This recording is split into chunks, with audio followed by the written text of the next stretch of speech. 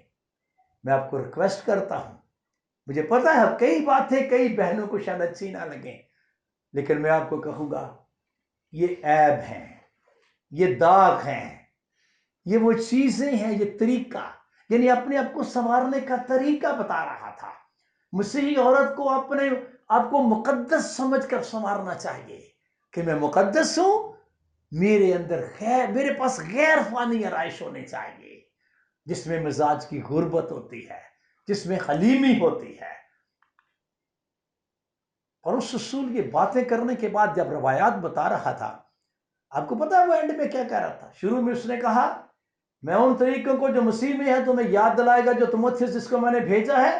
اور آگے وہ کہہ رہا تھا کہ جس طرح میں ہر جگہ اور ہر کلیسیا میں تعلیم دیتا ہوں، میں کسی بھی جگہ جاتا ہوں، کسی کلیسیا میں بھی میں وہاں یہی تعلیم دیتا ہوں. اور وہ ایک جگہ کہہ رہا تھا مجھ میں مسیح کی عقل ہے، آدمی ہم کو مسیح کا خادم اور خدا کے بھیدوں کا مختار سمجھے، اپنے خلاف نہ سمجھے. اور پھر روایات بتا کر پتہ ہے میں کیا کہہ رہا تھا؟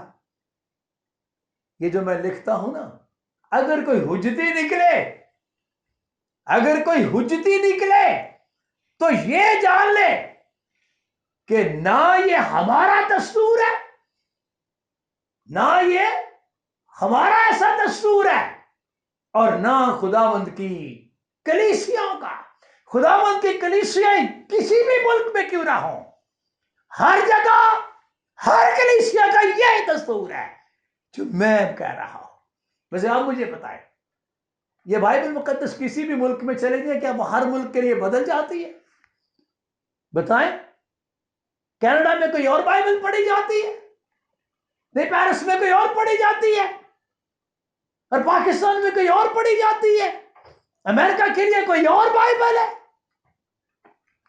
خدا کا ایک ہی طریقہ ہے. یہ طریقوں کی کتاب ہے، اس میں طریقے لکھے ہوئے ہیں، کیونکہ انسان نے اپنا اب بھی طریقہ بگاڑ لیا ہے. پطرس ایک بات بڑے باشگاف الفاظ میں لکھ رہا تھا، اور میں چاہتا ہوں کہ اس کو بھی پڑھیں.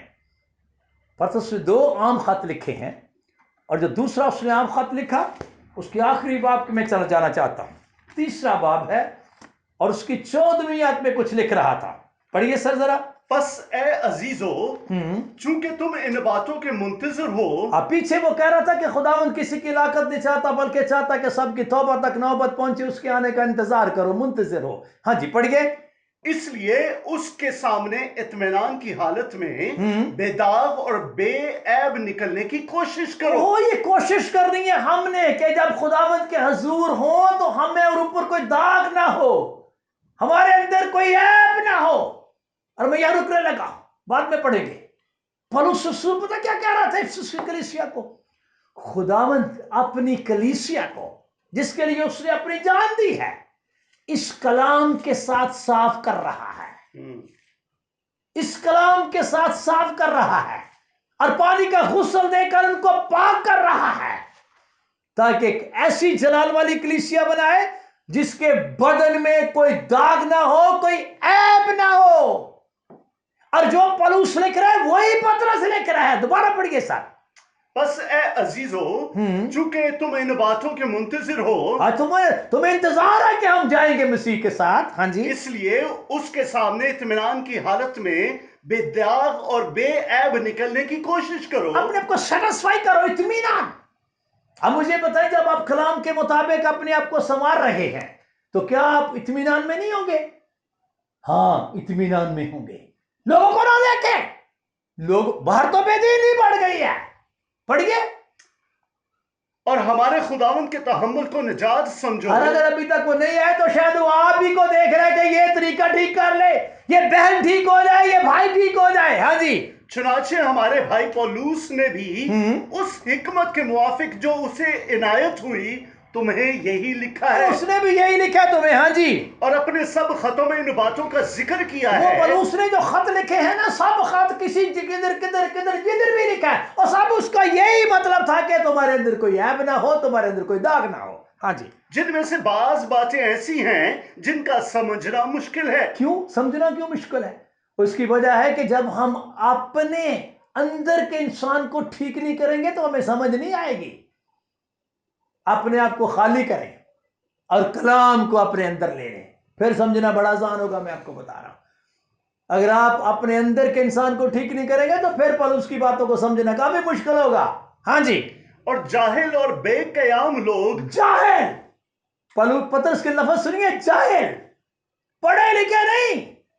وہ سمجھتے ہیں کہ میں نے یہ ڈگری کی ہوئی ہے، میں پڑھا ارے تو جاہل ہے اگر کلام کی تعلیم تیرے پاس نہیں۔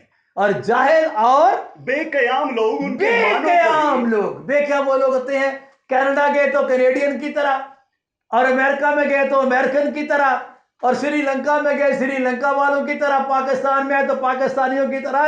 کوئی قیام کرو، کوئی تمہارا سٹینڈرڈ ہونا چاہیے۔ مسیحی کا کوئی سٹینڈرڈ ہے، مسیحی عورت کا کوئی سٹینڈرڈ ہے، مسیحی مرد کا کوئی سٹینڈرڈ ہے۔ قیام، بے قیام نہ ہو، پڑھیے۔ اور جاہل اور بے قیام لوگ ان کے معنوں کو بھی اور صحیفوں کی طرح کھینچ تان کر اپنے لیے ہلاکت پیدا کرتے ہیں۔ چھوٹی بات نہیں ہے۔ پولوس نے جو باتیں لکھی نا، پولوس کہتا ہے، پطرس کہہ رہا تھا، تشریح کر رہا تھا ان باتوں کی، کہتا تھا جو بے قیام اور جاہل لوگ ہیں نا، پولوس کی باتوں کو کھینچتے ہیں۔ کیا مطلب؟ فٹ کرتے ہیں، جیسے میں ہوں پولوس بھی ایسے ہی کہہ رہا ہے، چل وہ پولوس ایسے تھوڑی کہہ رہا ہے جیسے تو ہے، تو ویسے بن جیسا پولوس لکھ رہا ہے۔ کھینچتے ہیں اس کو تاکہ یہ میرے پہ فٹ ہو جائے۔ اپنے آپ کو کھینچ کے کلام پر فٹ کرے، کلام کو کھینچ کے اپنے پہ فٹ نہ کرے۔ میرے خیال میں آپ میری بات کو سمجھ رہے ہیں۔ کلام کو نہ کھینچ کے اپنے پہ فٹ کرے، اپنے آپ کو کھینچ کے کلام پہ فٹ کرو۔ اگر آپ اس کو کھینچ کے اپنے پہ فٹ کریں گے تو آپ اپنے لیے ہلاکت پیدا کریں گے۔ اور آگے کیا کہتا ہے؟ پس اے عزیزو، بس عزیز ہو، چونکہ تم پہلے سے آگاہ ہو، اس لیے ہوشیار رہو تاکہ بے دینوں کی گمراہی کی طرف کھنچ کر اپنی مضبوطی کو چھوڑ نہ دو۔ یہ دنیا میں آپ کو بے دین لوگ نظر آ رہے ہیں، جو پولس کر رہا تھا نا، یہ دینداری کی وجہ تو رکھیں گے، اثر کوئی نہیں ہے، نظر نہیں آئیں گے دیندار، بس دین دعا، وہ جی دعا بڑی کر دیجئے ہو، وہ دعا بڑا کرتا دے، وہ دعا تو نوح کے وقت بھی لوگ بڑی کرتے تھے، اور خدا کے بیٹے تو اس وقت بھی ڈبکیاں کھا کے مرے ہیں۔ رب بھی ایسا ہی ہوگا۔ ہم غور اس بات پر کر رہے ہیں کہ اس وقت روحانی لوگوں کی کیا حالت تھی، اور اب بھی روحانی لوگوں کی حالت اسی طرح کی ہے۔ کیا کہتا ہے؟ بے دینوں کی گمراہی کی طرف کھینچ نہ جائیں۔ اگر آپ کو کوئی اس طرح کا بے دین نظر آ رہا ہے تو اس کی طرف نہ کھینچ جائیں۔ اور آگے کیا کہتا ہے؟ بلکہ اپنی مضبوطی کو چھوڑ نہ دو، کلام پر قائم رکھیں، برقرار رکھیں روایات کو، پڑھیے۔ بلکہ ہمارے خداوند اور منجی یسوع مسیح کے فضل اور عرفان میں بڑھتے جاؤ، بڑھتے جاؤ، ہاں جی، اسی کی تمجید اب بھی ہو اور اب تک ہوتی رہے، واہ جی۔ آمین۔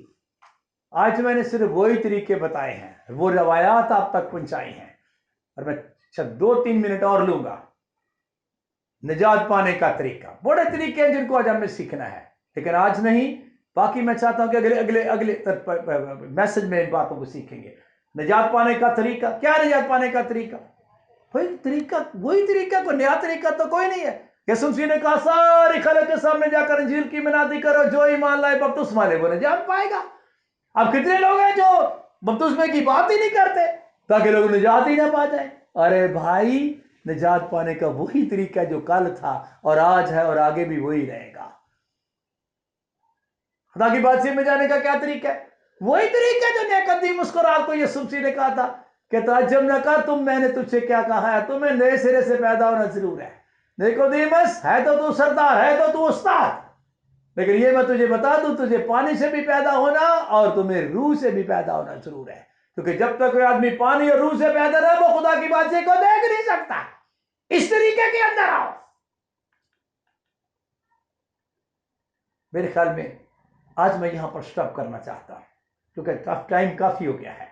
اگلی دفعہ ہم خدا کے فضل سے اور بہت سے طریقے سیکھیں گے، لیکن آج میں چاہتا ہوں کہ اپنے دل کو مضبوط کریں، قیام کریں، اس خدا کے کلام کے ساتھ کھڑے ہو جائیں،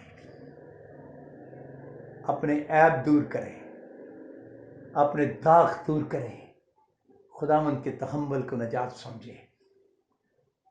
اس وقت بھی لوگوں نے طریقہ بگاڑ دیا تھا اور اب بھی لوگوں نے طریقے بگاڑ دیے ہیں. خدا نے چاہا تو میں نمبر 2 میسج بھی اسی ٹاپک پر ہی دوں گا، اور یہ بہت سے طریقے ہیں، یہ میں چند بتائے ہیں، آگے بھی بڑے طریقے ہیں.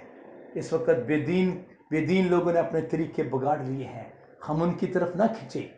وہ طریقے جو پولس رسول نے خدا کے کلام میں ہمیں سکھائے ہیں، ہم اس کو اپنے سینے کے ساتھ لگائیں. آئیے میں چاہتا ہوں اس بائبل مقدس کو واقعی اپنے سینے کے ساتھ لگائیں، کیونکہ تیرا کلام میرے قدموں کے لیے چراغ اور میری راہ کے لیے روشنی ہے. اس کو دل کے ساتھ لگا کر دعا کریں، اے خداوند بس میں تو تیرے کلام کے ساتھ لپٹ جاؤں گی، میں تو تیرے کلام کے ساتھ لپٹا رہوں گا. میں آپ کے لیے دعا کرنا چاہتا ہوں. آپ بائبل مقدس کو پکڑیں اور اپنے دل کے ساتھ لگائیں. میں آپ کے لیے دعا کرنا چاہتا ہوں. خدائے قدوس، خدائے ذوالجلال، خدائے موجود، خدائے برحق، رب العالمین، میرے خداوند میں تیرا دل سے شکریہ ادا کرتا ہوں. تو نے خداوند ان آخری ایام کے اندر لوگوں پر وہ بھید ظاہر کیا ہے جو خداوند شاید اس طور پر میرے خداوند میں پہلے نہیں جانتا تھا، لیکن تو نے مجھ پر ظاہر کیا ہے کہ اب بھی لوگوں کے طریقے بگڑے ہوئے ہیں اور یہی بے دینی ہے. اے خداوند جس نے اس کلام کو اپنے سینے کے ساتھ لگا لیا ہے، بس میرے خداوند آنکھیں بند کر کے وہ مضبوطی کے ساتھ اس پر قائم رہے، وہ بہن بھی اور بھائی بھی. پر اے خداوند دنیا کے بے دینوں کی طرف نہ کھنچے، بلکہ خداوند میرے خدا وہ تیرا منتظر رہے اور تیری بیٹی تیری منتظر رہے، کیونکہ ایسے ہی لوگوں کو تو لینے آ رہا ہے جو بے داغ اور خداوند میرے خدا تیرے کلام کے مطابق جن کے بدن میں کوئی جری نہیں ہوگی، کوئی داغ نہیں ہوگا، کوئی عیب نہیں ہوگا. خدا پاک اپنے بچوں کو اپنے ساتھ چلنے کا اور کلام پر عمل کرنے کا پورا عمل کرنے کا فضل عطا کر میرے خدا. یہ دعا میں تیرے یسوع نام کے وسیلے سے مانگتا اور پاتا ہوں، آمین. ایک ہاتھ اٹھائیں اور میرے ساتھ دعا کریں. اے ہمارے باپ تو جو آسمان پر ہے، تیرا نام پاک مانا جائے، تیری بادشاہی آئے، تیری مرضی جیسے آسمان پر پوری ہوتی ہے زمین پر بھی ہو. ہمارے روز کی روٹی آج ہمیں دے، جس طرح ہم نے اپنے قرض داروں کو معاف کیا ہے تو بھی ہمارے قرض ہمیں معاف کر. ہمیں آزمائش میں نہ لا بلکہ برائی سے بچا، کیونکہ بادشاہی، قدرت اور جلال ہمیشہ تیرے ہیں، آمین. خداوند آپ کو برکت دے اور آپ کو محفوظ رکھے. خداوند اپنا جلالی چہرہ آپ پر جلوہ گر فرمائے اور آپ پر مہربان ہی رہے. خداوند اپنا جلالی چہرہ آپ کی طرف متوجہ رکھے اور آپ کو بڑی سلامتی بخشے، آمین.